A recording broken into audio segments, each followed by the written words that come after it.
Joining me now is American financial analyst, stockbroker, author, CEO, and chief global strategist of Euro-Pacific Capital, Peter Schiff. He joins us now to talk about the global economy, the U.S. election, the Fed's latest move to print trillions of dollars more in quantitative easing, the death of Obamacare on the horizon, and the latest geopolitical tensions. Peter, welcome back to the Next News Network.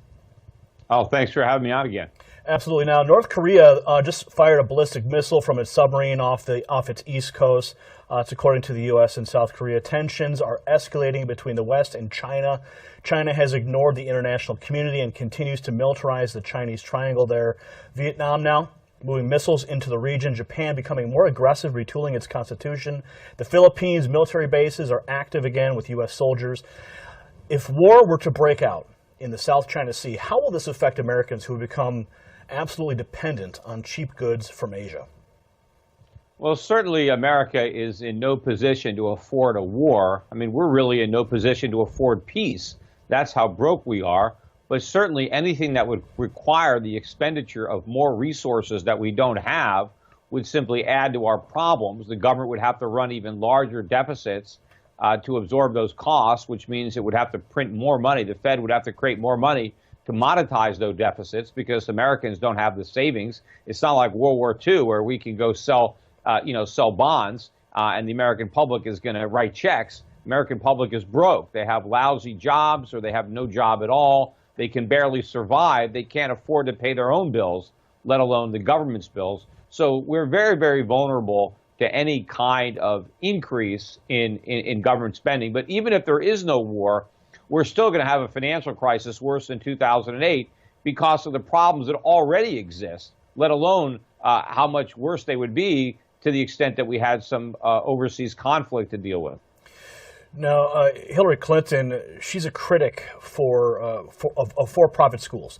She's pledging in speeches across the country to crack down on predatory schools and help students drowning in student loan debt. Bill Clinton, as you know, he earned $17.6 million from the world's largest for-profit education company, Laureate Education. Now, do you believe Hillary, is she really going to help students drowning in student debt, or is this just a play for the burned Bernie supporters? Well, unfortunately, politicians have been taking advantage of students for a long time. I mean, the problem is they're very young in general, and so they don't really have a lot of understanding of how the real world works because they've never really had jobs. They've lived with their parents, and they're very idealistic. And they also get very apprehensive about their future. And so what's happened is politicians have driven up the cost of education because of their subsidies. Because of the involvement of government, education is very expensive. And now, because it's so expensive, young people don't know how they're going to be able to go. And then the government comes and says, oh, we have a solution. We'll arrange cheap financing. We'll let you borrow a lot of money to pay the high cost of tuition. And it's all this debt that keeps driving tuitions higher and higher. And then, of course, conveniently, the government comes out and says, oh, we'll help you with even more loans. Basically, what happens is the government cripples the students and now offers the students a crutch. And the students believe that but for the government, they'd have no crutch and they couldn't walk. But if it wasn't for the government, they wouldn't need a crutch because it's government that makes education so expensive. But more than making it expensive, it actually destroys the quality of the education. So you're not even getting any value for what you're buying. But a lot of young people have been scared into believing that if they don't go to college and get a degree, their life is ruined. And so they end up borrowing a tremendous amount of money to get a worthless degree. And now the politicians could get their votes by promising to solve a problem that they created.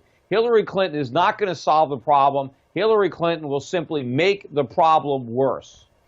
Now, Hillary Clinton's emails have revealed a woman seeking solutions to a series of critical health problems, including a cracked skull and even seeking out Parkinson's medication for extreme exhaustion.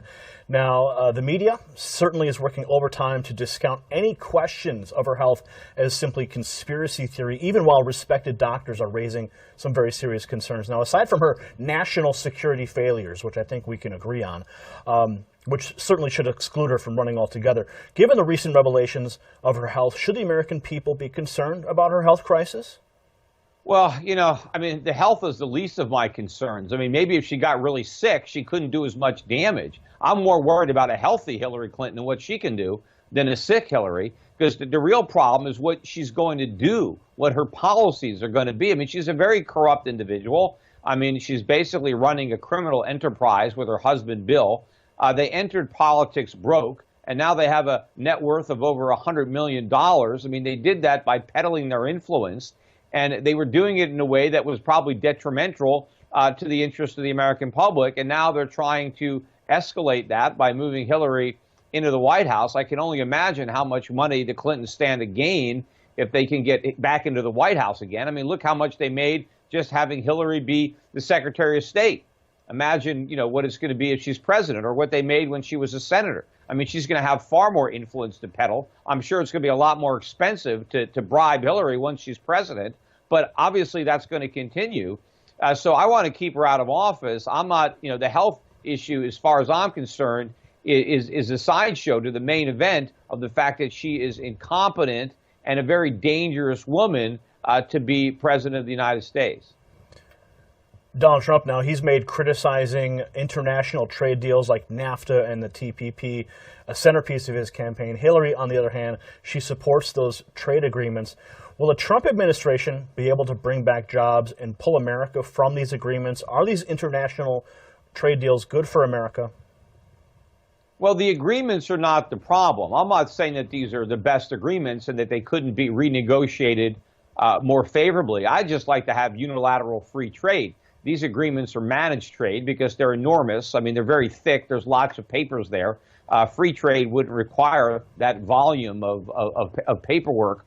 But we're not going to restore America's greatness unless we go back to what made America great in the first place. So it's not as simple as just better negotiators sitting across from the Chinese or the Mexicans. We need massive restructuring here at home, and that means huge cuts in government spending. We need to eliminate entire departments and agencies. We need to basically tear up all these regulations that have been enacted over the years.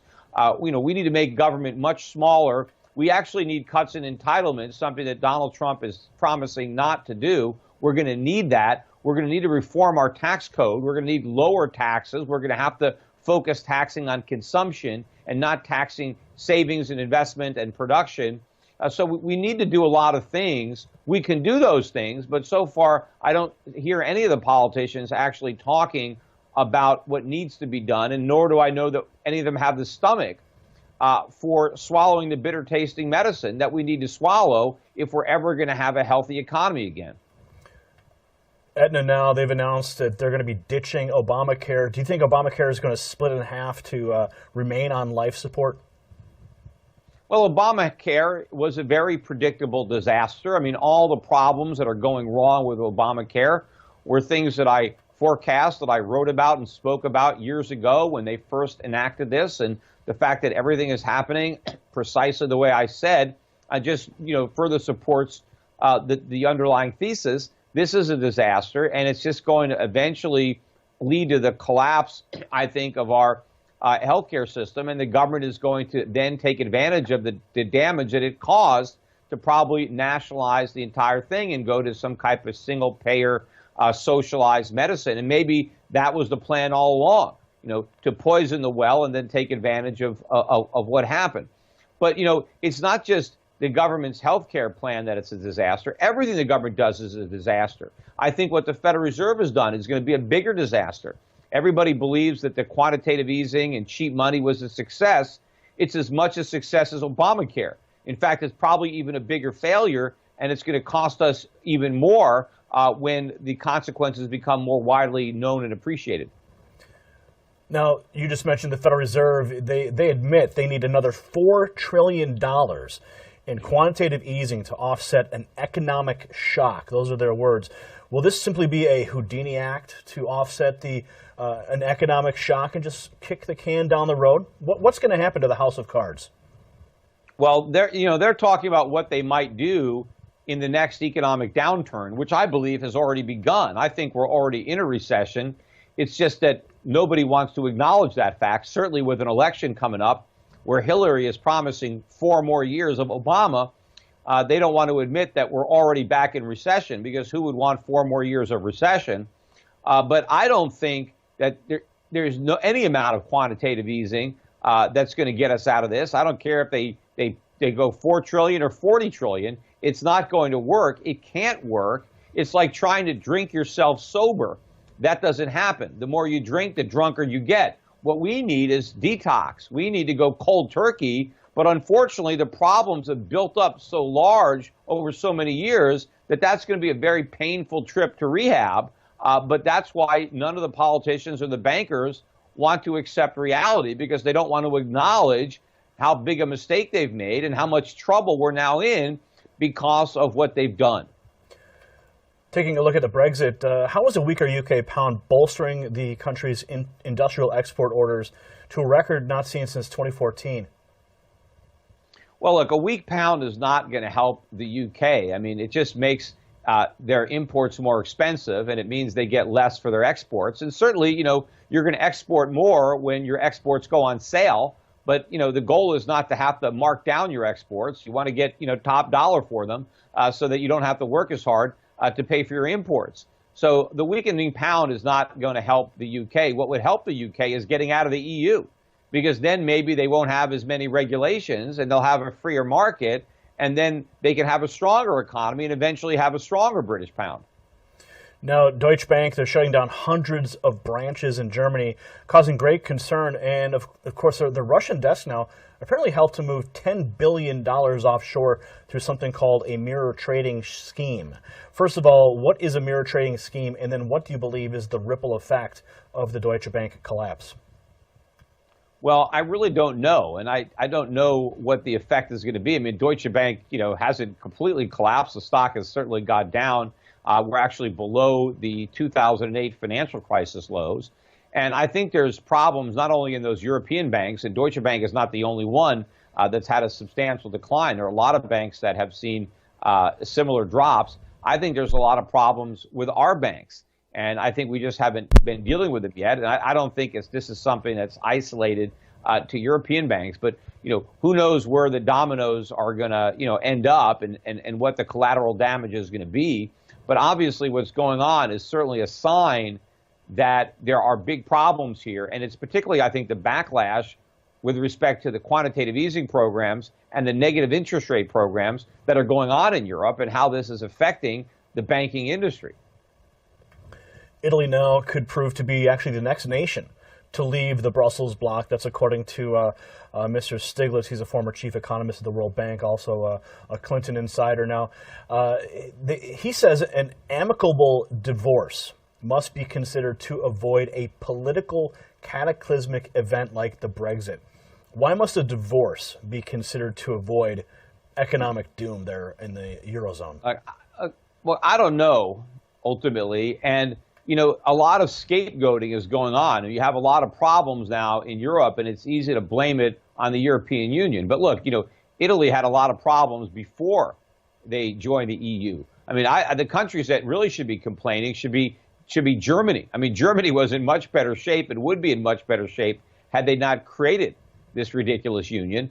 And, I criticized it from the very beginning because I understood exactly the moral hazards that were being unleashed, and all the things that I was writing about and talking about in the late 1990s, early 2000s, when I wrote about what was going to happen as a result of this plan. Again, just like Obamacare, all this stuff is happening for the reasons that I said it would happen. So, but just leaving, if a country wants to just get out of the EU, but just preserve their own independent, anti-competitive, big government, social welfare state policies, getting out is not going to be a panacea.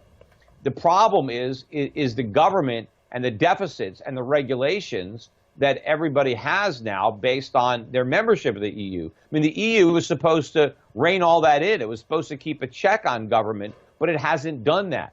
Because of the moral hazards, all these countries who are sharing the euro currency and are in this union have been able to run constant deficits. And it's actually been enabling local politicians to promise even more free stuff to the voters than they might have been able to promise if they didn't have the backstop of the European Central Bank.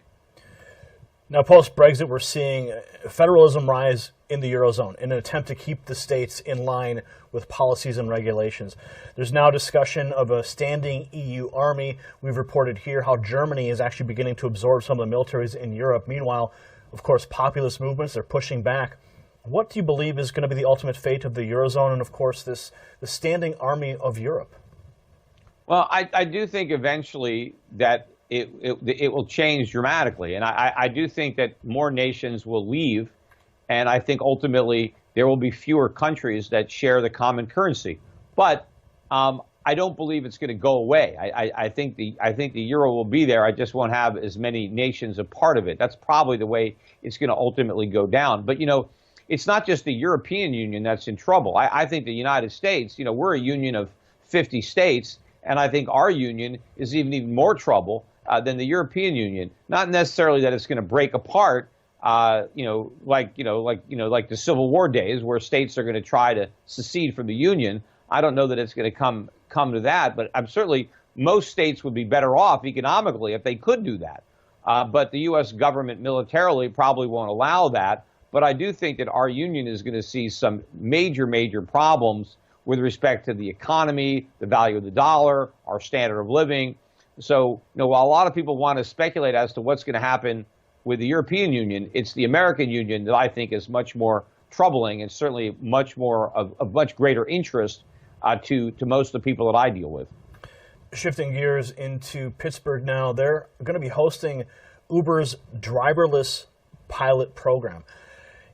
If self-driving cars are eventually perfected, how do you believe this is going to affect taxis, bus drivers, truckers, etc., in that specific marketplace? Well, it will clearly put a lot of truck drivers and cab drivers out of work.